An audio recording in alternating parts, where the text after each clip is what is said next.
검찰이 세월호 실소유주인 유병헌 전 세무그룹 회장의 핵심 측근을 어제 강도 높게 조사하는 등 비자금 추적에 수사력을 집중하고 있습니다. 유 전 회장과 자녀들과 주요 경영진 등 핵심 측근들에게도 잇따라 소환을 통보했습니다. 취재기자 연결합니다. 박주원 기자. 이제 어제 유병헌 전 대표의 최측근인 고창원 세무대표가 가장 먼저 이제 검찰에 불려 나왔습니다. 강도 높은 조사가 이루어졌다고요? 네, 그렇습니다. 유병헌 전 회장의 최측근인 고창한 세무대표가 이 고강도 조사를 받았습니다. 검찰은 고 대표를 오늘 새벽 1시쯤 일단 집으로 돌려보냈습니다. 고 대표는 유 전 회장을 40년 동안 수행하면서 회사 경영과 자금 운용의 전반에 깊숙이 개입한 인물입니다. 검찰은 고 대표를 상대로 유 전 회장의 비자금 조성 의혹을 집중적으로 캐물었습니다. 유 전 회장이 청해지 해운과 천해지 등 이 계열사 경영에 실제 관여했는지, 또 유 전 대표 일가로부터 부당한 내부 거래를 지시받았는지 등을 추궁했습니다. 이와 함께 검찰은 광범위한 계좌 추적과 압수수색을 통해 수상한 자금 흐름을 포착하고 관련 인사들에 대해 잇따라 소환을 통보했습니다. 특히 유 전 회장의 친인척과 계열사 경영진 등 최측근 7, 8명이 주요 소환 대상에 포함됐습니다. 이 가운데 일부는 현재 미국에 체류 중인데요. 검찰은 차남 혁기 씨와 두 딸, 그리고 자금 관리인으로 지목된 김혜경 씨, 또 계열사 김필배 대표 등에게 유 전 회장의 변호인을 통해서 재차 출석을 통보했습니다. 네, 유병헌 전 회장은 언제 검찰에 소환되는 거죠? 네, 검찰은 이번 사건의 정점에 유병헌 전 회장이 있는 것으로 보고 있습니다. 회사의 돈을 횡령하거나 세금을 탈루하는 방식 등으로 거액의 비자금을 조성했다는 게 유 전 회장을 둘러싼 의혹의 핵심입니다.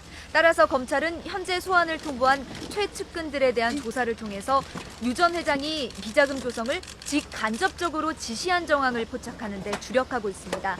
특히 이미 검찰은 대대적인 압수수색을 통해 혐의를 입증할 자료를 일부 확보한 것으로 알려졌습니다. 수사 상황에 따라서는 이르면 다음 달 초쯤 유 전 회장을 피의자 신분으로 소환하는 방안이 검토되고 있습니다.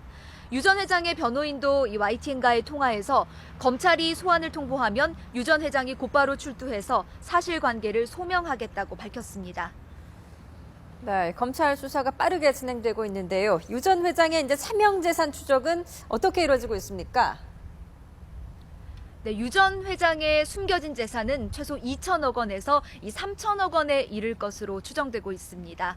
유 전 회장은 하지만 자신의 명의로 된 재산이 거의 없고 차명 관리 의혹이 있는 재산들이 대부분이어서 전체적인 재산의 규모를 파악하기 힘든 상황입니다. 하지만 압수물 분석과 계좌 추적, 또 잇따른 내부 고발 등을 통해 어느 정도는 이 숨겨진 재산의 윤곽을 파악한 것으로 알려지고 있습니다.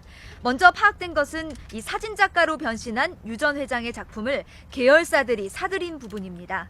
계열사들은 사업 부분 확장이나 문화사업 명목 등으로 유 전 회장이 찍은 사진 작품을 200억 원어치나 사들인 것으로 확인됐습니다. 검찰은 계열사들이 적정한 가격에 사진을 구입한 것인지 우선 조사하고 있습니다. 이와 함께 검찰은 페이퍼 컴퍼니를 만든 뒤 컨설팅 비용 명목으로 계열사 자금을 끌어모아 수백억 대의 비자금을 조성한 정황도 포착한 것으로 알려졌습니다.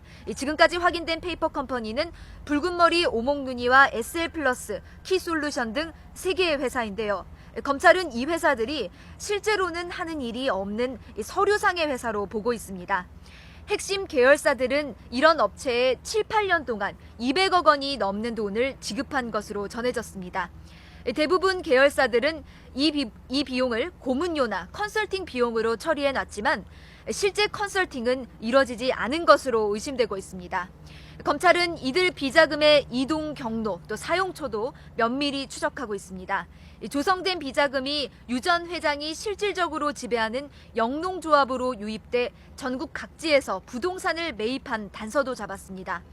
또 해외로도 유출돼 부동산 등에 투자한 정황을 포착하고 부동산 실명제법과 외환거래법 등 실정법을 위반했는지도 꼼꼼하게 들여다보고 있습니다. 네, 해운조합에 대한 수사도 계속되고 있죠. 네, 그렇습니다. 검찰은 해운조합 임직원들을 참고인 신분으로 잇따라 소환 조사하고 있습니다. 이 해운조합의 운영 방식과 연안 여객선 관리 실태 등을 우선 들여다보고 있습니다. 검찰은 또 지난 23일 인천의 해운조합 사무실 등에서 압수한 자료를 분석하는 과정에서 일부 간부들의 횡령과 배임 혐의를 포착한 것으로 전해졌습니다. 특히 조합 측이 회사 간행 기금을 불법 운용한 정황도 파악한 것으로 알려졌습니다. 이에 따라 한국해운조합 이사장과 조합 간부 서너 명을 출국 금지했습니다. 검찰은 자료 분석을 마치는 대로 이사장 등을 소환할 방침입니다. 또 선주들이 정관계 인사들에게 로비를 했다는 의혹에 대해서도 검찰은 조사하고 있습니다. 조합이 국토해양부 등 정부 부처 공무원들에게 고가의 상품권 등을 돌렸다는 정황도 확보한 것으로 전해졌습니다. 이와 함께 검찰은 부실한 안전관리 등 업무 소홀이 세월호 침몰에 영향을 줬는지도 계속 수사할 계획입니다. 지금까지 인천지방검찰청에서 YTN 박조은입니다.